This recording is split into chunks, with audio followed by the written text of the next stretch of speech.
Hello friend, welcome back. In our previous video, I have discussed about the break and then continue. I hope you get some of the idea how that break keyword work and why we should use that continue. I hope you get some of the idea. So now friend, in this video, I want to discuss about one of the infinite loop, which is very important. One of the things, like I make it as an infinite loop.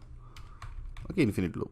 What exactly infinite loop? Like that is one of the condition. Okay, like in our for each, that is our for loop. Into the for loop area, I started with the 1, initialize value 1, and they have actually our condition, right? I make it as a right now as a 5 times, and then that will be incremented by 1 by 1. Now if you click as a save all, now that should be print as a for the 5. Like you can see it's successfully print as a 5. Great.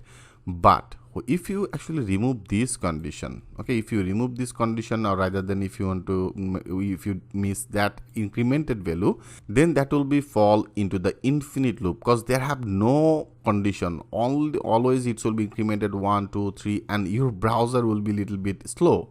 Like I show you, if you click as a save all, now that is infinite. If you go, because they have no condition where exactly that will be stopped, that means when our this loop will be stopped, then that will be infinite. Like if you now click as a refresh, now you can see it's infinitely incremented.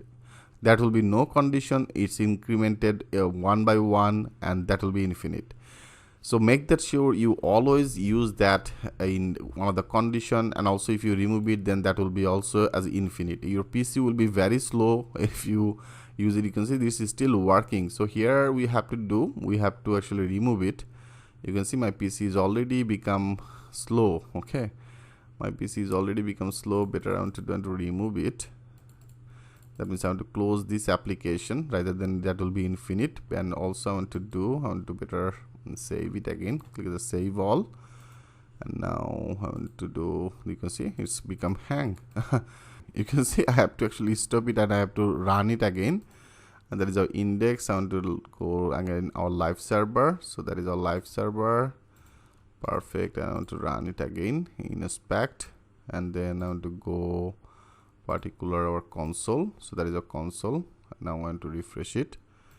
Yeah, you can see it's now 5 times, which is totally fine, because here I have already added that 5. Okay, so I hope you get some of the ideas. When they have no condition, that means it will be always incremented. Okay, it's will be always incremented, and also if you remove this, that will be also fall into the infinite loop. So always make that sure you add that your condition, okay, rather than you have to actually close your browser and just restart your project again. I hope friend you get some of the idea. Okay, now you can see it's now displays a 5 times, which is totally fine.